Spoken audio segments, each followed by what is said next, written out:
जय हिंद और नमस्कार साथियों।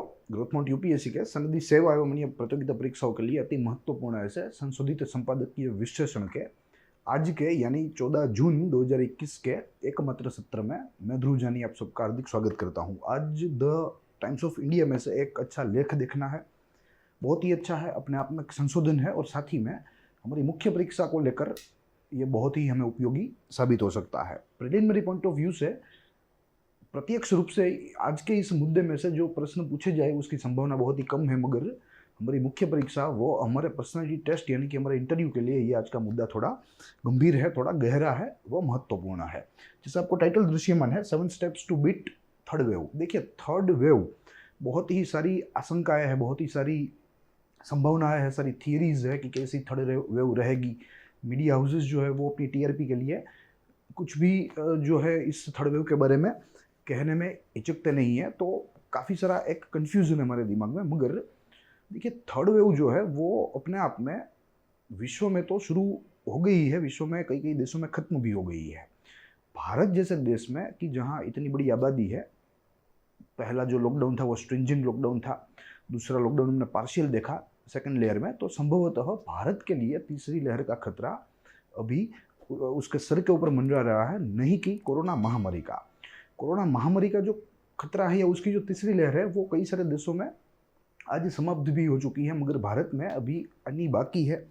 कुछ देश ऐसे हैं जहां आज चौथी लहर की जो है संभावना है, उसका भय है, जैसे जापान, जैसे यूनाइटेड स्टेट्स। ठीक है, तो भारत के संदर्भ में अगर देखें तो 2 लहर आ गई है और तीसरी लहर के ऊपर जो है ऊपर काफ़ी सारी संभावना है कि वो कभी भी आ सकती है। इसके लिए हमारी गवर्नमेंट को अपनी जो फैसिलिटीज़ है, अपनी जो ताकत है यानी कि कैपेसिटी है, क्षमता है, उसे रिवैम्प करना होगा और आज वे लोग कर रहे हैं। मगर यहाँ उसी बीच एक बड़े अच्छे लेखक जो कि अपना अपना कार्डियक सर्जन है, उनके द्वारा बहुत ही अच्छा लेख यहाँ प्रदर्शित हुआ आज के टाइम्स ऑफ इंडिया में, जिसमें उन्होंने एक रूपरेखा दी है कि कैसे तीसरी लहर के इस जोखिम को या इस संकट को कैसे हम लोग मंद कर सके, कैसे धीमा कर सके या हल्का कर सके। क्योंकि विपरीत असर होने वाली है, वो तय बात है, तो कैसे इस विपरीत असर को कम से कम किया जाए, कैसे इसकी जो तीव्रता है उसे कम किया जाए, उसके ऊपर आज का यह लेख निर्भर है, आधारित है और बहुत ही अच्छी एक ब्लूप्रिंट हमारे सामने रखता है।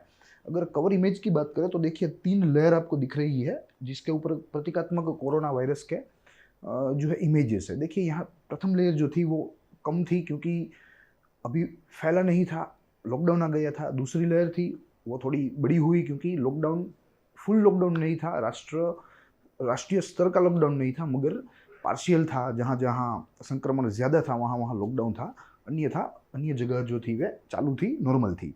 तो ये दूसरी लहर है और आगे चलकर यह तीसरी लहर है जो कि और विकराल और बड़ी हो सकती है अगर हमारी सरकार ने ध्यान ना दिया तो।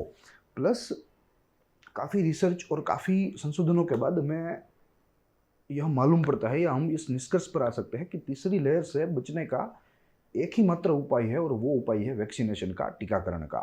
तो कैसे टीकाकरण के कार्यक्रम को और तेज़ी दी जाए, उसे और अग्रता दी जाए और कैसे एक आक्रामक अप्रोच डेवलप किया जाए, वो इस लेख में हमें बहुत ही सुस्पष्ट रूप से बताया गया है। तो अपने आप में ये लेख संशोधन है, अच्छा है, जो हमारी तीसरे लेयर के सामने जो हमारी जो निपटने की जो कन्फ्यूजन था हमारे दिमाग में कि कैसे उसके साथ निपटा जाए, सरकार क्या रणनीति बना सकती है, तो वो सब चीज़ों को बहुत ही स्पष्ट करने वाला यह लेख है जो हम लोग आगे देखेंगे। यह उसकी डिजिटल रेप्लिका है जो कि आज के टाइम्स ऑफ इंडिया में प्रदर्शित हुआ है। यह हमारे राइटर है देव सेठी, जो कि अपना आप में कार्डियक सर्जन है और नारायणा हेल्थ के फाउंडर मैनेजिंग डायरेक्टर है। उनके द्वारा बहुत ही अच्छा लेख लिखा गया है और साथ ही में सरकार को कैसे इस संकट के दौरान, इस कठिन समय के दौरान कैसे उन्हें रिएक्ट करना चाहिए और कोविड प्रबंधन कैसे करना चाहिए, वो यहाँ बहुत ही अच्छी तरीके से दिखाया है। रही बात हमारे परीक्षा के साथ इसके लिंकअप की, इस टॉपिक के, तो जीएस पेपर 2 जिसमें गवर्नेंस आता है,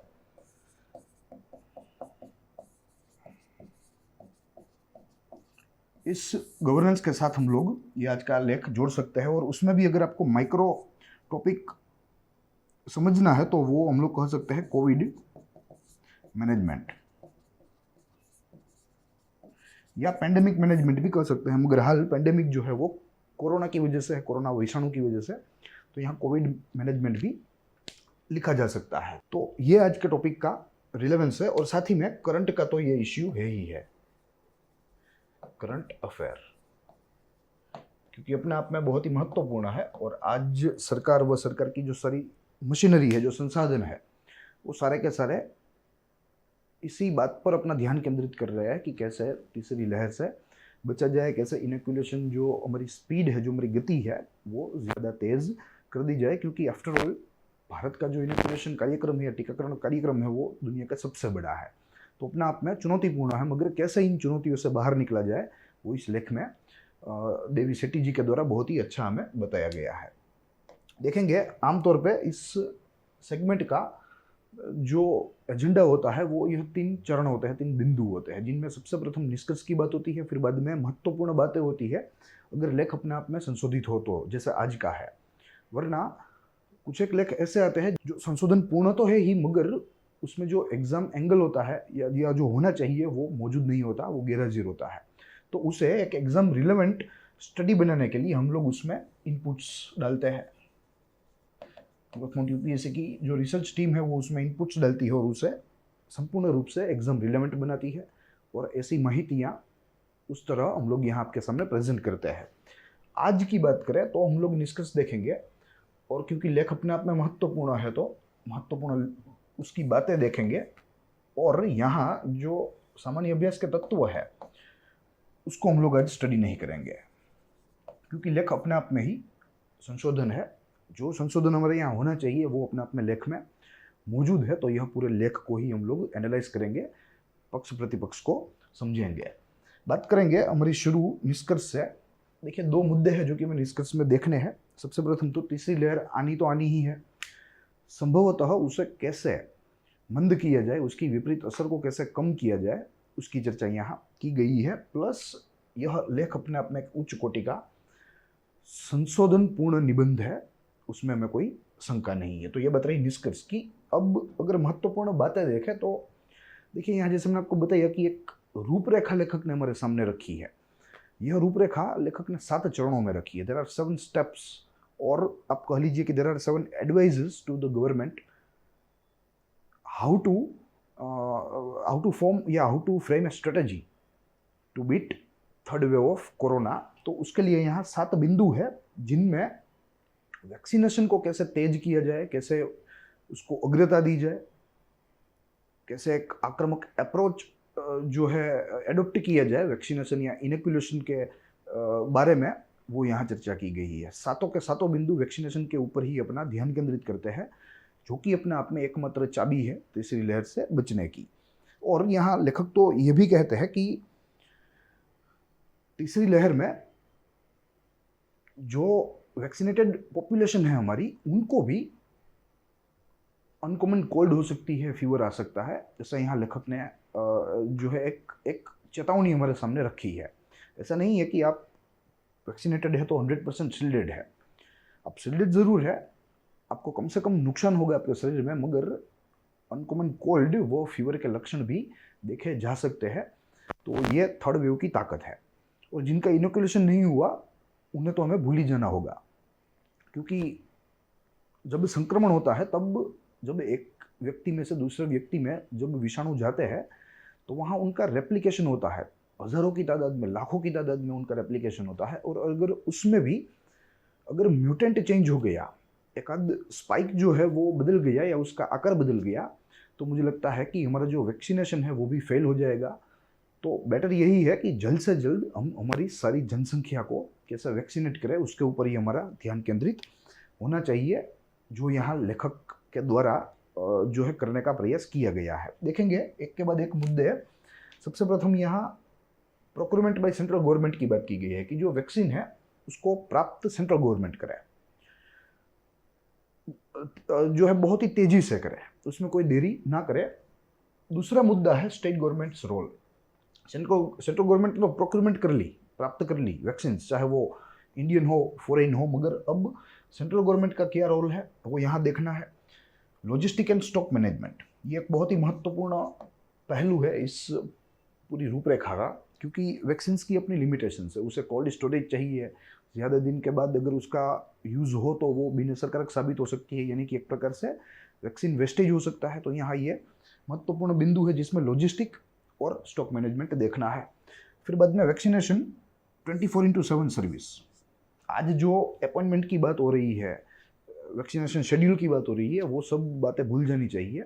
और 24/7 अगर किसी भी व्यक्ति को कभी भी सप्ताह के कभी भी जो है कोई भी दिन किसी भी वक्त अगर वैक्सीन लेनी है तो उसे वो आधार कार्ड के बेसिस के ऊपर उसे वो मिल जानी चाहिए।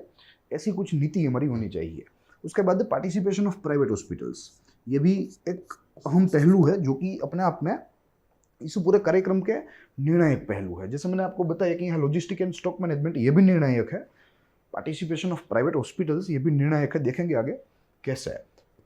उसके बाद वैक्सीनेशन है कम्युनिटी अफेयर, एक सामूहिक विषय होना चाहिए, एक सामूहिक चिंता होनी चाहिए। और कम्युनिटी में जो अपर क्लास है उनको लोअर क्लासेस की चिंता करनी चाहिए, और कैसे यह चिंता को अपने आप में एक जो है सकारात्मक कदम में उसका रूपांतरण हो, उसका यहाँ जिक्र किया गया है। और जो आखिरी बिंदु है वो कहता है मैंडेटरी वैक्सीन सर्टिफिकेट। सभी बिंदुओं को हम लोग समझेंगे एक एक करके।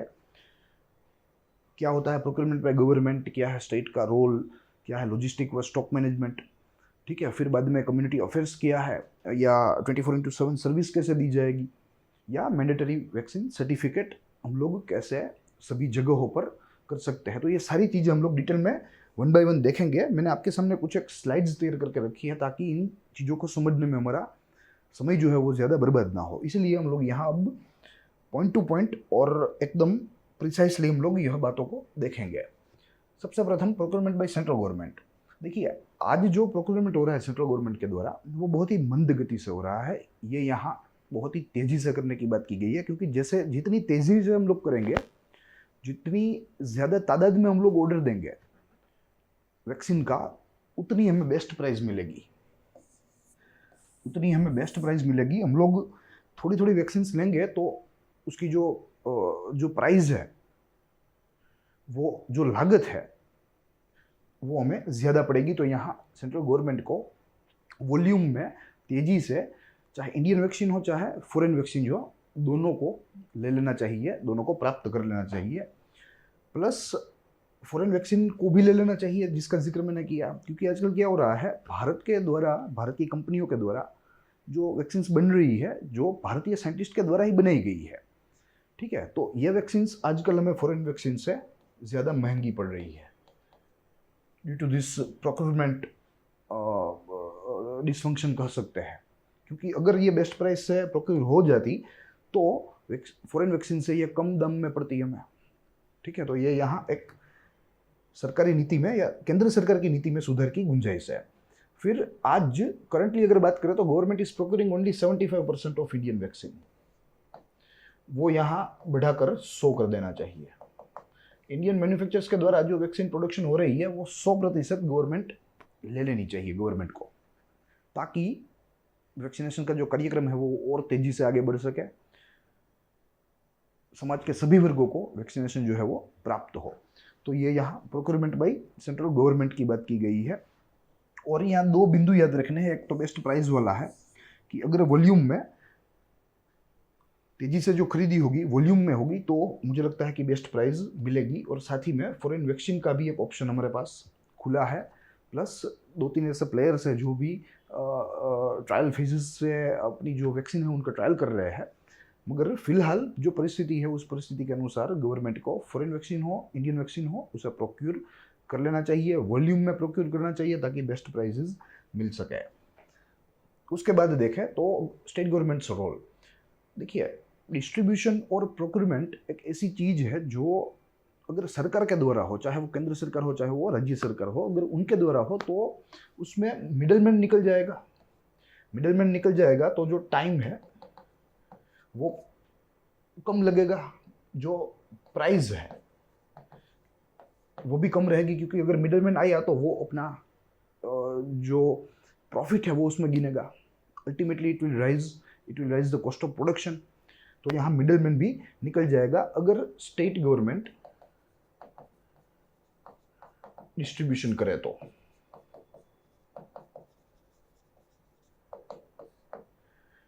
फिर अन्य जो एडिशनल एक्सपेंस लगने चाहिए ट्रांसपोर्टेशन वगैरह के, वो भी निकल जाएंगे क्योंकि यहाँ मिडिल मैन की ही गुंजाइश नहीं है। तो अगर ये दोनों निकल गए तो जो वैक्सीन है it will be economical, it will be economical. Plus state government को प्रोक्यूर करके डिस्ट्रीब्यूट करना चाहिए। कैसे? प्राइवेट हॉस्पिटल्स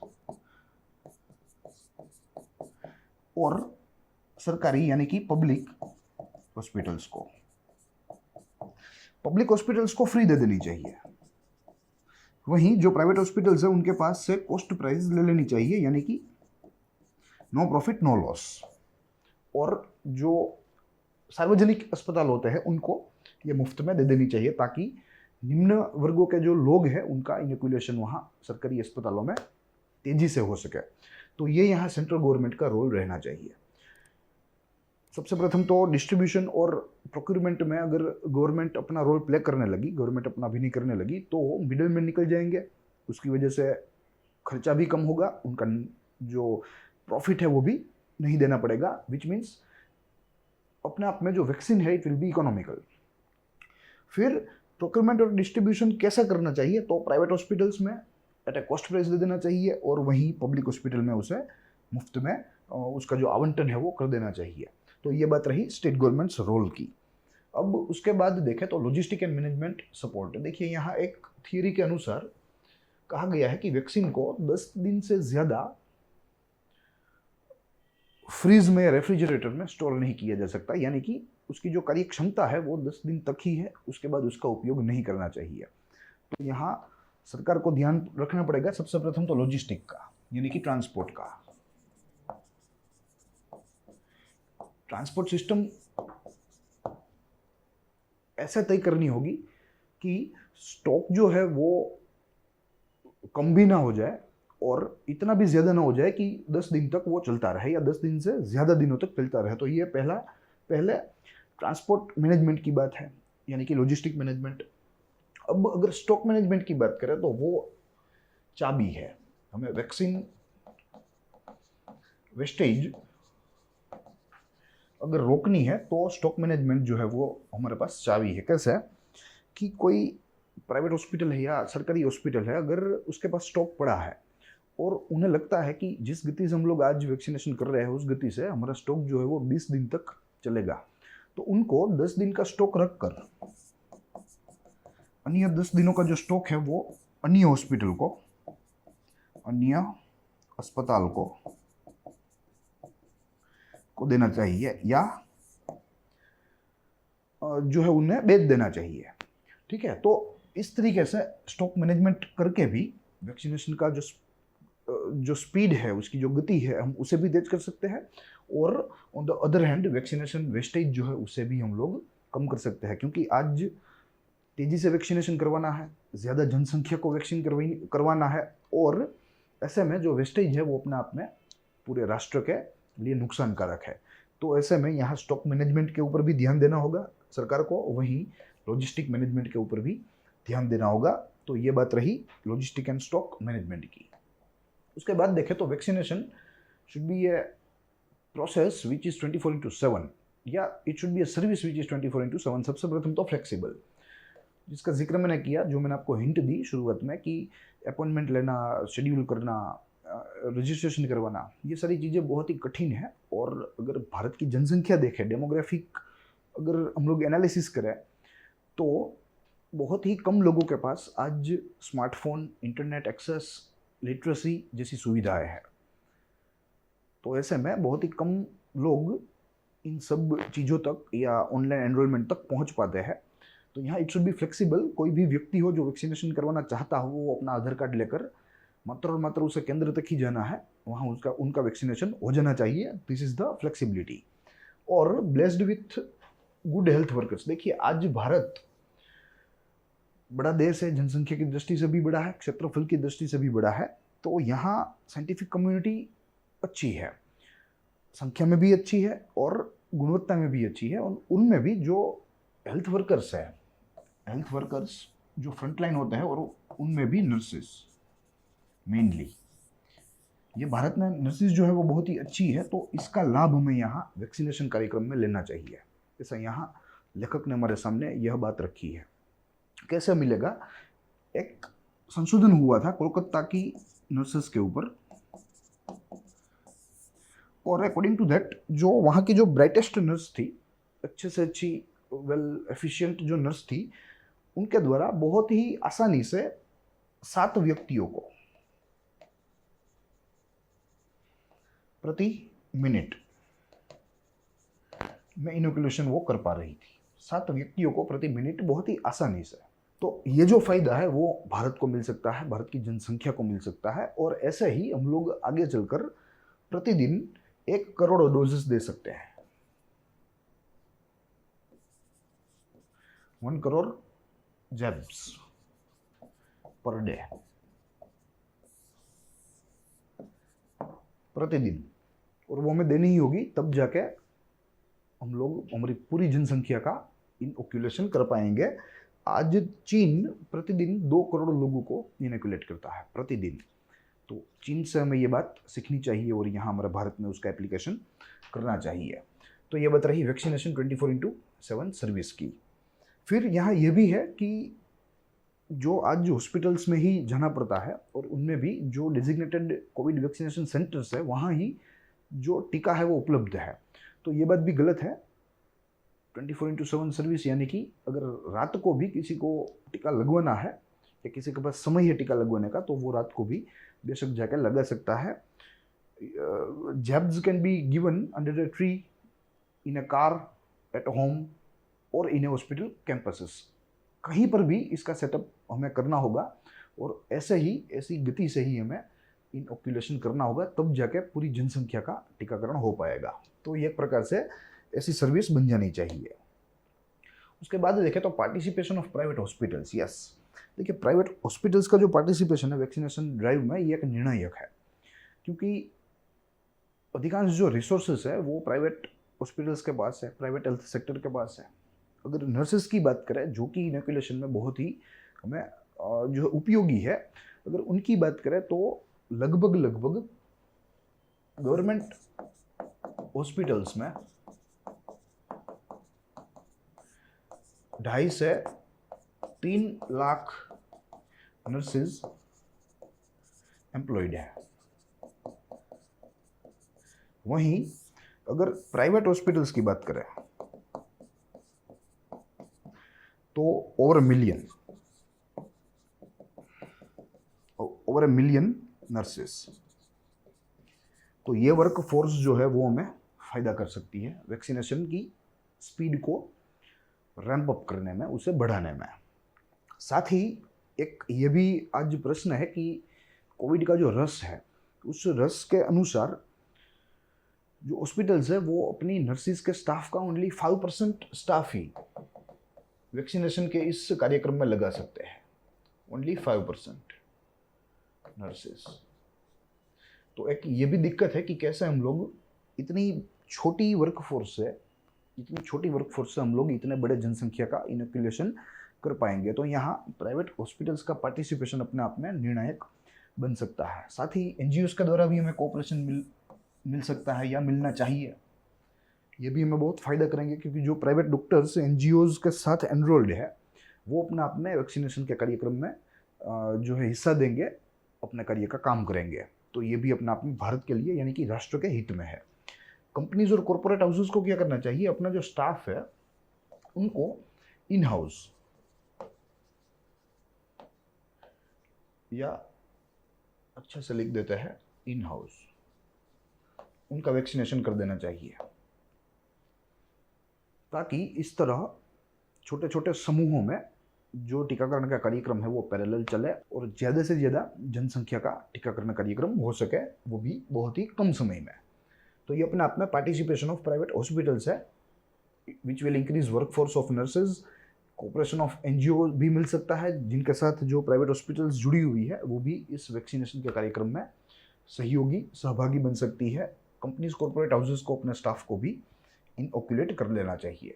उसके बाद देखें तो कम्युनिटी अफेयर। देखिए इस महामारी को हमें एक समस्त संकट के जो है दृष्टि से देखना पड़ेगा, या यह एक संकट मानवता के विरुद्ध है। तो यहाँ जो अपर क्लास है, जो प्रिविलेज्ड है, साथ ही में जो अपर मिडिल क्लास है वो भी जो प्रिविलेज्ड है, उनको आगे आकर डोनेट करना चाहिए। तो पुअर लोग जो है, लोअर पीपल है, उनका इनोकुलेशन मुफ्त में हो सके, ये बहुत ही अच्छी बात की है। और इसके लिए एक बेंगलुरु का एक सर्वे भी हमें यहाँ लेखक ने दिया है। वो सर्वे कहता है कि बेंगलुरु में 21% जो आबादी है वो स्लम्स है या स्लम्स में रहती है, जिनके पास बुनियादी आवश्यकता के भी पैसे नहीं है। ठीक है, तो यहाँ कहा गया है कि अगर बेंगलुरु की 21% आबादी, 21% ऑफ पॉपुलेशन, जो कि अपना आप में अपर या मिडिल क्लास से ताल्लुक रखते हैं, उनको ऐसे 21% को अपने जेब के बाद, जब उन्होंने अपनी जो खुराक ली है उनके बाद 630 रुपये अगर या 650 रुपये अगर वे डोनेट करें, तो सारे बेंगलुरु का वैक्सीनेशन बिना सरकारी मुफ्त वैक्सीन के हो सकता है।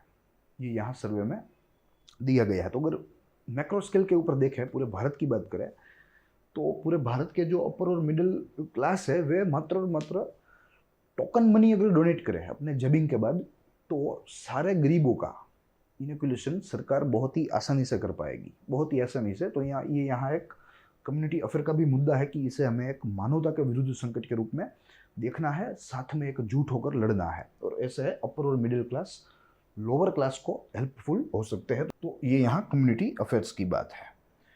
और आखिरी मुद्दा देखें तो मैंडेटरी वैक्सीन सर्टिफिकेट, यस, ये तो अनिवार्यतः हमें करना ही पड़ेगा, क्योंकि ये आज जो अवेयरनेस नहीं आ रही है, जो लोग मोटिवेट नहीं हो रहे हैं वैक्सीनेशन के लिए, उनको वैक्सीनेट करवाने का यही रास्ता है कि ऐसी जगहों पर, पब्लिक प्लेसेस हो, पब्लिक ट्रांसपोर्ट हो या रिक्रिएशनल फैसिलिटी हो, जैसे जिम्नेशियम हो, स्विमिंग पूल्स हो, लाइब्रेरी, गार्डन हो, वहाँ एंट्री करने से पहले अनिवार्यतः उनको वैक्सीन सर्टिफिकेट दिखाना ही पड़ेगा, तब जाके वे उसमें प्रवेश कर पाएंगे। तो ऐसा कुछ करके हम लोग ज़्यादा से ज़्यादा अवेयरनेस क्रिएट कर सकते हैं और ज़्यादा से ज़्यादा लोगों को वैक्सीन लेने के लिए जो है प्रेरित कर सकते हैं, यही उसकी चाबी है।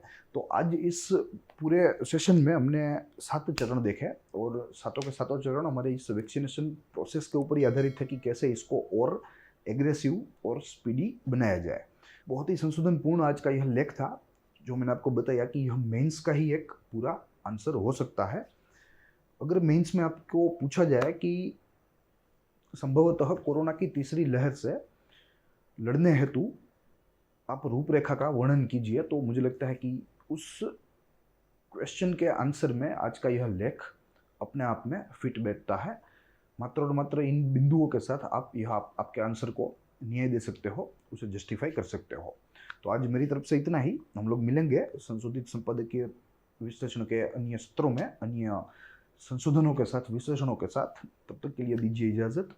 देखते रहिए ग्रोथ मोड यूपीएससी।